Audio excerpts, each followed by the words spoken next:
I'm not an expert, but as I understand it, the whole idea behind a shark cage is that it's supposed to actually keep the sharks out of the cage. You're right, and it didn't work that way for two tourists staring into the jaws of a great white.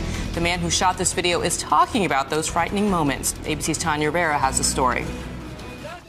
It was the honeymoon that nearly turned into a horror show.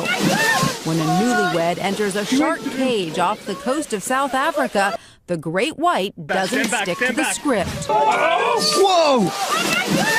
Watch again carefully. You can see the great white thrust its entire head inside the bars of the cage. Ignoring food left for bait, the massive beast charges straight through the cage. Fellow tourist Brian Plummer recorded this newlywed meets shark video that has now gone viral. I think he kind of joked he was unsure if he was going to tell her what had happened that day. Look again at those gaping, deadly jaws. He went through. For a few terrifying seconds, the diver's fate is unknown. Are you okay? We see a little bit of, some red gets kicked up in the water, and my heart definitely stopped. I think it's really easy to kind of assume the worst. Cage diving is a popular tourist activity in the seas where sharks abound.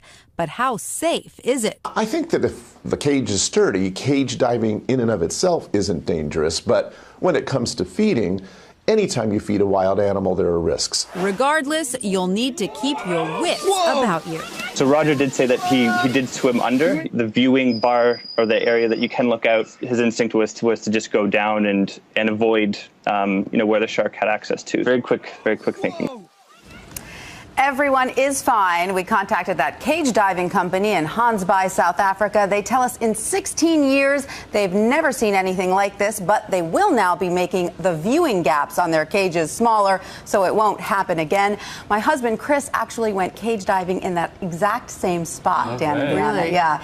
He said it was fun, but he doesn't need to do it again. Yeah, I now know what I'm not going to do on my next and I'm never vacation. doing it right. Thank you, Tanya.